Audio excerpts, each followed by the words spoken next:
I want to call on the Minister of Finance, the Minister of Agric, and the Minister of Trade, these three ministers, to call the Tree Crop Development Authority CEO to order. They should call him to order. In other words, they should be able to sit down with him and give him a proper matching order to support Ghanaian businesses.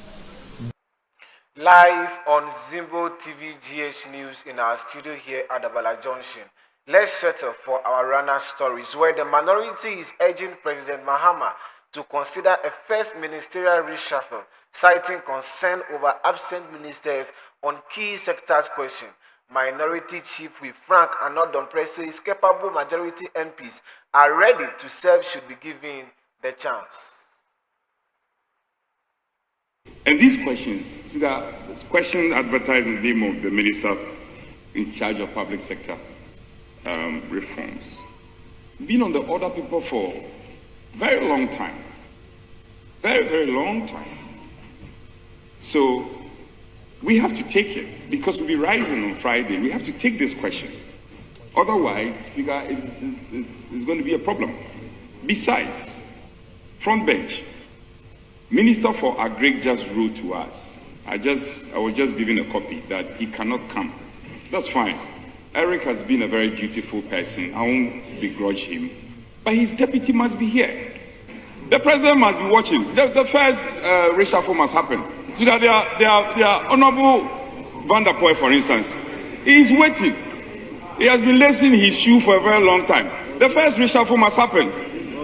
Leader, tell the president, the ministers who are not ready to do public business, the president must reshuffle them. Honorable Zuela is ready. Honorable Sasu, for instance, has been suffering for long. He's all waiting. In a fairly response to the call for reshuffle, the NDC General Secretary, Mr. Fifi Kwetey, has fairly responded, mentioning a disappointment in the ex-president Nana Addo, Dankwa Akufo-Addo. Mahama has got a unique opportunity. In the past, most presidents literally had to tread very cautiously. Why? Because they were constantly having in mind for a rerun. Between now and 2028, whatever decision he takes, he does not need to be afraid of somebody voting against him because he's not running again. And because he's not running again, he can take positions that are clearly for the benefit of the country and also for the benefit of the party. So should we expect a reshuffle? That's why I'm saying that for... Should we expect a reshuffle in January? I wouldn't be able to give it time, but what I can tell you is that there will not be one moment of hesitation if reshuffle has to be done. I don't know why Nana Akufo-Addo couldn't do it. I was a bit disappointed because even though we belong to different parts different political, different sides of the politics, I've always, prior to he becoming president, I've always thought that he had that personality who will do what is right regardless of whether individuals get offended or not. I was a bit disappointed. I thought that saw that in him, but unfortunately it became said that once you are loyal to him as a person, you are kept in a position. But it should not be. You must be loyal to the country. You must do what is right for country. Okay. And if you do what is not for the country, even if that benefits your party, as a leader, as a president, you should be able to take a decision. The minority in parliament is raising red flags over the Bank of Ghana Amendment Bill 2025, warning that proposed changes to board tenure and parliamentary oversight could weaken transparency and accountability at the central bank. And not a law that would say inflation should be jointly determined by the central bank and the government. Oh, are you anticipating your failures already? Mr. Speaker, let's not encourage this. There is nothing independent in this enactment. The independence of the central bank is being chipped away.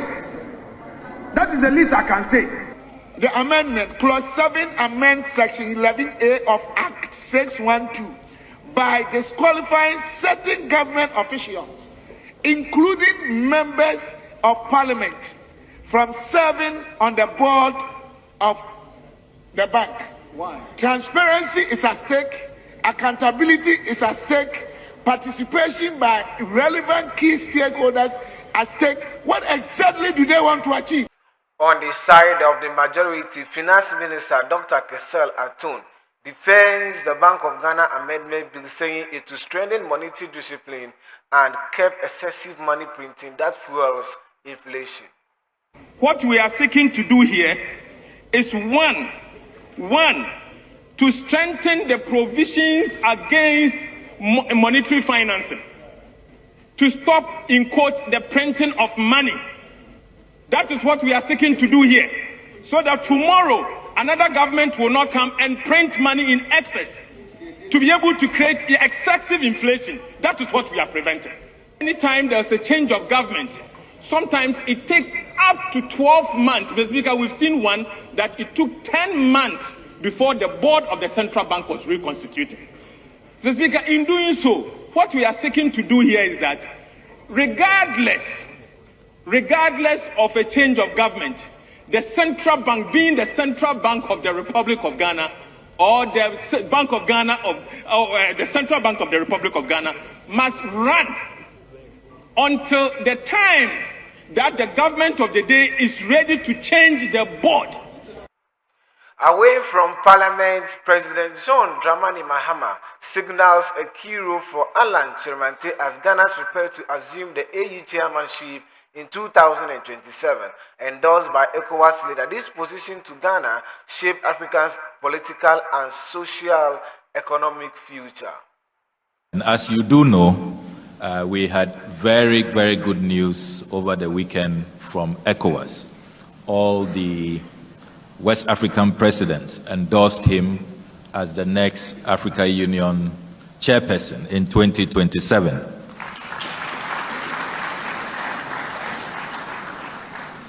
So this convening, it's very timely and very fortuitous, and he will be looking forward to the report so that he can hit the ground running in 2027 when he becomes the chairperson of the African Union.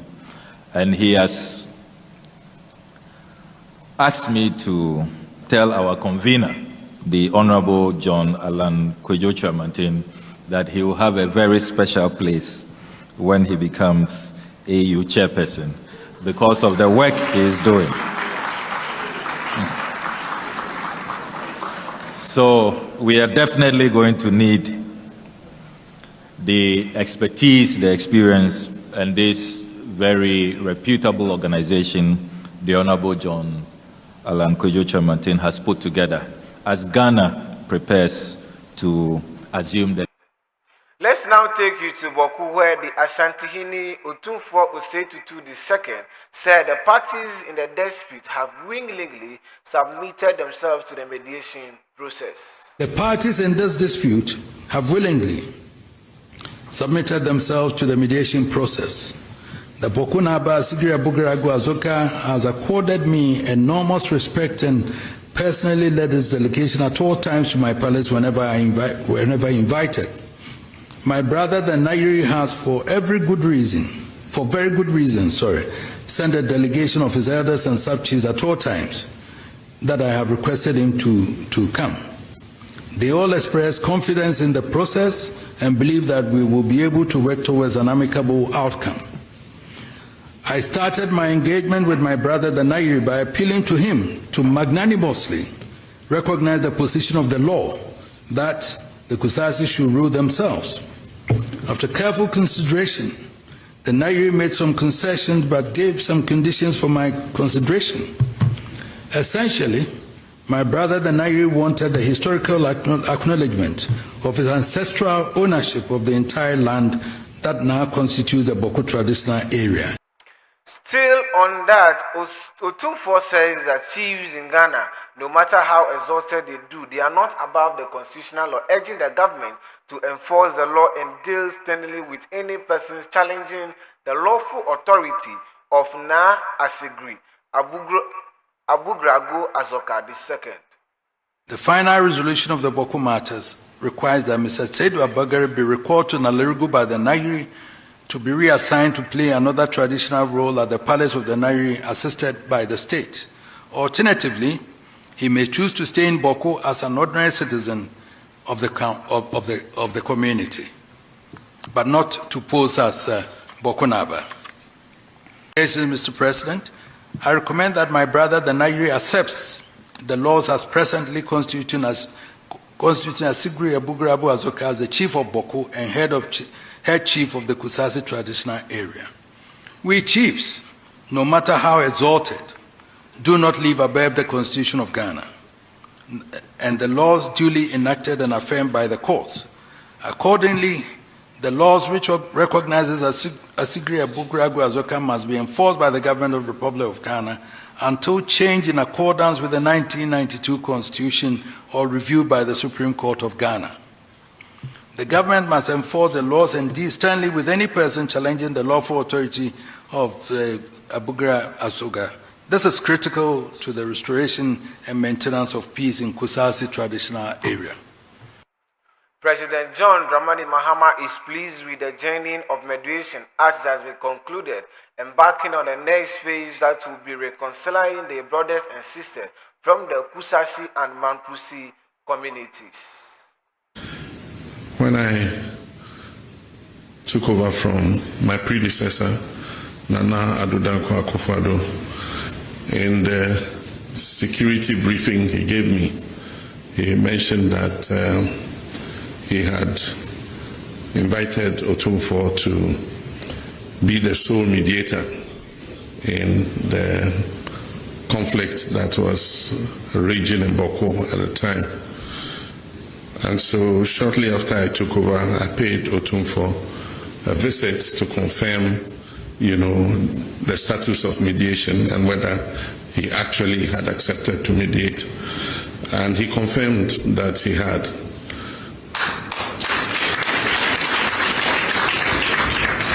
And so even though the mediation has been long, and I can understand the complexity of the Boku case, and so it needed time and patience to be able to thoroughly engage all the parties and be able to flesh out the facts and finally come out with a recommendation.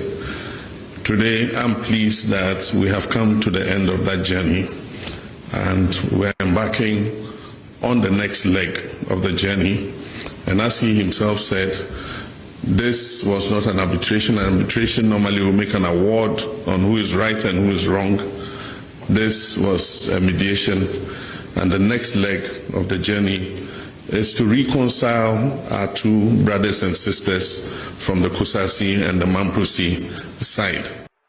The NDC General Secretary reiterates the party's commitment to constitutional rule and term limits, saying there is no third term for President John Mahama. You must appreciate that all over sub-Saharan Africa, if there is one country that has been able to provide a model that continues to be an inspiration in terms of democratic transition, is Ghana. That's why the recent thing that happened in Benin was a bit unfortunate, because Benin, along with Ghana, let's say Benin was holding the flag for the Francophones, and Ghana clearly holds the flag for the Anglophones. So what happened in Benin was really like a real slap in the face. And that for me also simply means that the searchlight must be put on Benin properly in order to understand what is happening there.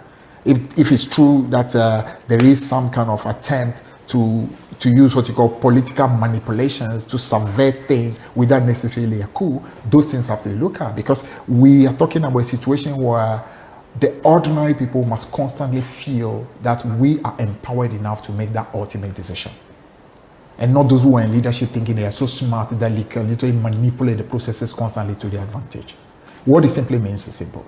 Ghana that clearly has set this tone in terms of the transition in governance, in terms of keeping to our constitution, ensuring that we allow people to have the voices to make that decision. We at no point should ever encourage a situation where there is such a disruption in our constitutional, shall I call it, what we stated that we ought to do. The president has spoken about this, and clearly he did it well, because he didn't want to allow such what you call conversations to continue as if he's entertaining it. That's not all. The party itself that has promised to ensure that we do what is right for the country has to ensure that in this spirit of reset, we are the ones who are ensuring that even though we have such a huge majority in parliament, we should use it only to be able to do what is good for the country and not trying to change constitutions because we are trying to make maybe one person happy. So hand on heart, no Mahama third term. We stand behind the president declaring that there will be no third term. He plays down internal consultation, stressing the party's unity and institutional strength regardless of who becomes the next flag bearer of the NDC. Let's just say that, if you notice, initially, I'm sure you had a bit of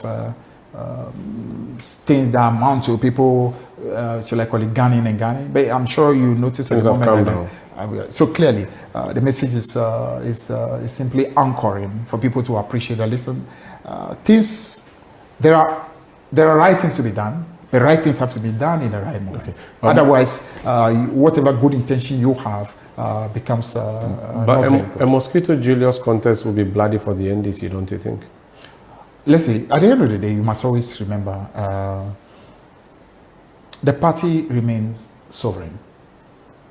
And I've known one thing about this party. This party is very, very smart, very discerning. And this party simply knows whose moment it is. So I don't really think, regardless of whoever emerges for contest, I believe the party will take a decision that will ensure that first and foremost, the interests of the party remain supreme. And then also, whoever is going to emerge is strong enough to be able to lead the party. Will Fifi Kwetey support any candidate in the? Too early to state whether who I will support or who I will support. Your friends in the NPP are going to the polls. Dr. Bray Achempong, NPP Presidential Aspirant, calls for the party folks to support a unifying leader as him to enable the party to win 2028 general elections. Do you think that the S side will come and support him win the 2028 elections? And then we continue to stay in positions. Listen to their supporters yesterday. I heard one lady, former member of parliament, I grinched my feet. We can't be talking like that. Regional chairman supporting presidential candidates. Have you heard any of my communicators speak like that? No, because we come to unify both parties. We come to unify, and that runs through my campaign, and that is why the party people are beginning to rally behind me. Look, if we're a political party, he hints on plans that the NPP is coming back stronger after losing 2024 elections. So definitely we'll bounce back. We're a political party and so on and so forth. So yes, we will. It's not like we're in tatters that we have to rebuild that. But Are you sure about that, though? The tatters question is historically this defeat was unprecedented. Well, at the time that the NDC lost in 2016, yes, it was unprecedented. But then you've beaten that record now. The margin of defeat but we'll come back. Quite significant. We'll come back and win elections again. Look, we had a headwind that was difficult.